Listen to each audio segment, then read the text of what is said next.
우리가 겉과 속이 다른 사람을 말할 때에 야노스 또는 야노스의 얼굴을 가졌다 이렇게 말들을 합니다. 다시 말하면은 양심적이고 좋은 사람인 줄 알았었는데 실제로는 그 반대의 모습, 반대의 얼굴을 갖고 있는 사람을 이렇게 말들 하고 있습니다. 그런데 나쁜 사람인 줄 알았었는데 좋은 사람이구나. 이럴 경우에는 절대 야누스라는 말을 사용하지 않고 있죠. 부정적인 내용으로만 쓸 때에 야누스라는 그 말을 쓰고 있습니다. 로마 신에 나오는 문, 들어가고 나가는 그 문의 신이라고 하지요. 야누스는 몸통은 하나고 머리도 하나를 가지고 있는데 앞뒤 뒤통수가 없고 뒤에도 얼굴을 달고 있다 해서 문이란 것이 뭡니까? 사람이 들고 나는 시작이라고 얘기하지 않습니까? 문 들어가고 나가는데 시작이다. 그래서 야누스는 새해가 되면은 첫 달을 제뉴얼이라고 하지 않습니까? 제뉴얼에서 유래가 됐다라는 그런 말들 하고 있습니다. 아무튼 겉과 속이 다른 사람을 야누스라고 부르고 있는데 좋은 의미로 쓰여지는 것은 아니죠. 그렇다면은 우리 정치계에서 야누스적인 대표적인 사람은 여러분들은 누구라고 생각하십니까? 이재명, 아마 이재명이 아닐까. 두 얼굴의 사나이 영화 제목 기억나십니까? 정치계에서는 단연 이재명이 타의 추종을 불허할 정도로 야누스의 얼굴을 갖고 있다. 그런 말씀을 드리고 싶습니다. 깜나라 조진국 시간입니다.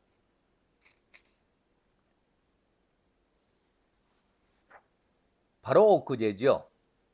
의원총회장에서 민주당을 말하는 겁니다. 그야말로 의원들의 누적된 불만들이 솟구치는 성토의 장이 되었다라고 알려지고 있습니다. 한마디로 공천 갈등이 한꺼번에 터져 나오면서 이재명과 당 지도부를 아주 격하게 신랄하게 성토하는 자리가 되었다라고 얘기하고 있습니다. 참석자들 대부분이 현역 의원 하위 20% 선정 과정이라든가 또 여론조사 업체가 정규적으로 알려진 것보다도 추가적으로 이런 선정되는 문제, 그리고 여기에 임종석의 컷오프, 경선 배제 등 그동안 쌓여져 왔던 문제들이 본물 터지듯이 터지면서 아주 험악했다는 것 아니겠습니까? 자식에는 당연한 얘기죠. 생사가 걸린 문제, 사활이 걸린 문제가 되니까 격하지 않을 수가 없는 것입니다. 이재명은 기회가 될 때마다 늘 그런 얘기를 했었죠. 혁신을 해야 한다.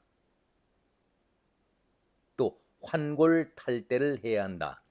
그 과정에서 혁신과 환골탈태 과정에서 오는 고통은 우리 스스로가 받아들이고 또 이겨내야 한다. 이런 말에 대해서 이재명이 지금까지 해왔던 혁신과 환골탈태에 대해서 아주 집중적으로 비난에 쏟아졌다는 그런 얘기 아니겠습니까? 그래서 어느 누구는 혁신을 한다고 하면서 남의 가죽을 벗기기만 하지 이재명 자신의 혁신은 하지 않고 있고 남의 가죽을 벗긴 다음에 그 가죽으로 옷을 만들어서 방탄 옷을 만들어 입기로 작정을 했느냐, 이렇게 비아냥과 조롱까지 쏟아졌다는 그런 얘기 아니겠습니까? 그런데 그런 소리를 듣고 이재명은 그 자리에서 침묵을 지켰다는 그런 얘기입니다. 이런 의원총회를 바라보는 전 민주당 의원이죠. 5선의 의원인 이상민 의원, 지금은 국민의당으로 옮겨갔습니다마는 이상민 의원이 한마디로 모두 이재명과 공범자들이다. 이번 공천은 예견된 것이라고 아주 강하게 비난을 했습니다. 이상민 의원은 민주당 내부에 있는 구성원들이 지금 아우성을 치고 있는 것은 사실 민주당이라는 거대 정당의 기득권에서 뛰쳐나오기가 싫었던 것이다. 정말 아픈 부분을 찝어서 그렇게 지적을 하고 있습니다. 그러면서 그러니 기득권을 최대한 누리고 자신은 어떻게든 연명할 수가 있다. 이재명 쪽과 적절히 타협을 하면은 공천을 받을 수 있겠다. 이런 생각들을 하고 있었으니까 그동안 민주당 의원들은 플립처럼 누워버렸던 것 아니겠는가. 저는 이런 지적에 대해서 매우 공감하면서 올바른 지적이었다. 이런 생각을 가져봅니다. 그러니까 온갖 비난을 다 받아가면서도 공천이라는 것을 받기 위해서 자기 소리를 죽여가면서 눈치를 보면서 이제 막바지까지 오게 되지 않았느냐. 이상민 의원은 그런 것을 지적하고 있는 것입니다. 참 올바른 지적이었는데 이상민은 민주당 누구라면 다 알고 있는 것 아니겠는가. 앞으로 펼쳐질 일들에 대해서 또 어떻게 민주당이 가야 할 것인지 어떻게 갈 것이라고 예상들을 다 하고 있었는데 다들 알고 있으면서 그대로 혹시나 나는 나만큼은 제외될 것 아니겠는가, 공천을 받을 수 있지 않을까 하는 그런 마음으로 지금까지 오지 않았겠는가, 이렇게 얘기를 하고 있습니다. 참 올바른 지적이고 마디마디 한마디마다 다 옳은 얘기 아니겠습니까? 그는 이렇게 얘기를 합니다. 민주당이 종전의 민주당이 아니다. 이재명의 사당 그리고 개딸당으로 차곡차곡 진행되고 있는 것에 대해서 그리고 반대파에 대해서도 아주 무참하게 내쫓고 아주 비열하게 공천 과정이 벌어지고 있는 것에 대해서 이미 예견됐던 일들 아니겠는가, 이렇게 간다라고 생각하지 않았겠는가. 이상민 의원은 날카롭게 비판을 하고 있습니다. 그러니까 이상민에게 이렇게 물어봅니다. 그렇다면 민주당이 분당할 수 있겠는가? 또 임종석이 컷 오프에 되는데 거기에 대해서는 어떻게 생각하는가? 이렇게 질문을 던집니다. 이상민 의원은 민주당이 분당하는 것에 대해서는 내부에 그런 동력이 과연 있을까? 그런 정도의 용기가 있을까 싶다. 그러니까 민주당 안에는 친명이니 비명이니 모두 다 이재명에게 나만큼은 나는 그래도 공천을 받을 수 있지 않을까 하는 그러한 하나의 기대심이 있었던 것 아니겠느냐. 그런데 무슨 분당이 일어날 수 있겠는가, 회의적으로 바라보는 것이죠. 그리고 또한 임종석 컷오프에 대해서는 제3자가 봐도 납득이 되질 않는다. 계속 진을 빼다가 거기에 연고도 없는 전현희 전 위원장을 전략 공천하지 않았는가? 그걸 누가 수긍하겠는가? 전현희 위원장도 뜻밖이라고 생각하지 않을까 싶다라고 언급을 하고 있습니다. 옳은 지적입니다. 여기에 대해서 의원총회에서 홍영표 친문의 중심 인물이죠. 현역 의원으로서는 서른과 함께 중심 인물인 홍영표가 이재명을 공개적으로 비난하는 것에 대해서 이상민 의원은 이렇게 또 해석을 하고 있습니다. 냄비 속의 개구리 아시는가? 물이 따뜻한 줄 알았었는데 나중에 끓고 나니까 이거 죽는 것 아니겠는가, 늦게 깨달았다는 얘기죠. 이미 한참 전부터 진 누르려고 하고 있고 내쫓으려고 하고 있었는데 마치 지금 새삼스러운 것처럼 그렇게 얘기하는 것이 좀 그렇고 그렇다. 이렇게 얘기를 하고 있습니다. 아픈 곳을 지적하고 있는 것이죠. 정말 이상민 의원은 홍영표 의원을 포함해서 비명계라고 하는 사람들이 지금까지 너무나도 눈치를 보고 공천 막바지에 와서 컷오프 되고 제외되고 20%, 10%그 실상이 알려지게 되니까 부랴부랴 나서고 있는데 못마땅하다는 얘기 아니겠습니까? 그동안 쭉 이재명이 사당화를 부르짖지 않았었습니까? 이재명의 당, 민주당의 이재명이 아니라 이재명의 민주당을 만들겠다고 얘기했던 사람이 이재명 아닙니까?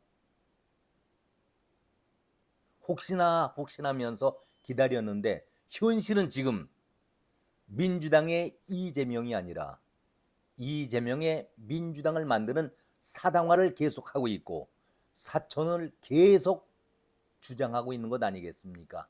말로는, 입으로는 시스템 공천, 우리가 과거와는 다르게 아주 정직하게 깨끗하게 잡음 없는 그런 공천을 하고 있다. 이런 얘기를 하고 있는데 뒤집어 얘기하면은 역대 최악의 공천을 하고 있다라고 여기저기에서 아픈 소리를 내고 있는 것 아니겠습니까? 그런데도 이런 것을 예견하고 있었던 민주당 의원들이 이제 막바지 와서 이런 얘기한다는 것이 이상민 의원으로 볼 때는 참으로 안타깝다. 그런 얘기 아니겠습니까? 지금 이제 다 내쫓고 있는데 새삼스럽게 공천 막바지에 와서 이재명을 비난하고 있다는 것 자체가 못마땅하다. 이상민 의원의 그 의견입니다. 그러기 때문에 분당이라는 문제에 대해서도 아니 그런 동력이 있었는가? 그런 정도의 용기가 있겠는가? 이런 말을 하고 있지 않겠습니까? 저는 이런 생각을 해봤습니다. 전현희가 임종석이가 끝까지 중성동 갑을 지키겠다고 한 자리를 전략공천이라는 이름으로 이어받았습니다. 그러면서 전현희는 이렇게 얘기를 했죠. 저는 대표적인 친문입니다. 지금은 이재명 대표 체제의 민주당 당원입니다. 따라서 저는 친명입니다. 저는 여기에 정말 답이 있다고 생각을 합니다. 친문으로 활약을 했었지만은 지금은 민주당 체제가 이재명 체제이기 때문에 민주당 당원으로서 저는 친명입니다. 이렇게 얘기하는 것. 그러니까 전현희는 살아남는 것 아니겠습니까? 과연 이런 얘기를 들었을 때에 이재명만이 야누스의 얼굴이겠습니까? 자, 4년 전을 한번 돌아보지요. 친명이라는 소리를 들어본 적이 있으십니까? 모두가 다 문재인과 사진을 찍으려고 또 그 사진을 찍은 사진을 앞에다 내걸면서 친문 행사를 해오지 않았었습니까? 지금 160여 명, 170여 명의 의원들 모두가 친문을 자처하던 사람들 아니었습니까? 그런데 4년이 지난 지금 이재명의 입이 되겠다고, 이재명의 혀가 되겠다라고 인증샷을 찍으려고 난리 법석을 펼치고 있는 것 아니겠습니까? 이번 선거에서는 당연히 이재명의 공천 도장을 받아가지고 이재명 파리를 해야 내가 배지를 달 수 있다. 이런 생각 속에 너도 나도 다 친명임을 내세우고 있는 것 아니겠습니까? 그런데 이번 선거에서 추리고 추려서 친명 사단을 만들어서 얼마나 친명의 의원들이 배지를 달고 의원으로 나올지 모르겠지만 지금의 친명들이 이재명이가 기대하고 있는 그러한 문제들을 다 해결할 수 있는 의원들이 될까요? 지금 이재명이 눈앞에 있는 것이 사법 리스크 아니겠습니까? 그 사법 리스크를 친명에 남아있는 사람들이 지켜줄 수 있을까요? 또 대표로 현재 당 대표로 있지만은 8월이면은 또 당 대표를 선출해야 합니다. 이재명은 사법 리스크를 막기 위해서라도 당 대표가 되고자 할 것이죠. 거기에 앞장서서 지지할 수 있을까요? 방탄 옷을 입어야 감옥에 가는 것을 최대한 미룰 텐데 방탄 옷 입는 데에 동조할 수 있을까요? 다시 정리하면은 이재명의 친명 역할을 제대로 할 수 있을까? 바로 4년 후가 아니라 4월 10일 이후에 배지를 몇 명이 달 수 있을지 모르겠지만은 이번 22대 국회에 등원하는 사람들이 이 모든 것에 대해서 이재명을 지키려고 나는 이재명의 친명 사단이다 이렇게 주장할 수 있을까요? 야누스의 얼굴은 이재명만의 얼굴이 아닙니다. 이재명 앞에서 충성할 수 있는 그 의원들이 몇 명이나 될까요? 지금까지 철저하게 야누스의 얼굴을 지키웠던 이재명인데 그렇다면은 나머지 사람들이 이재명을 위해서 야누스의 얼굴을 하고 있을까요?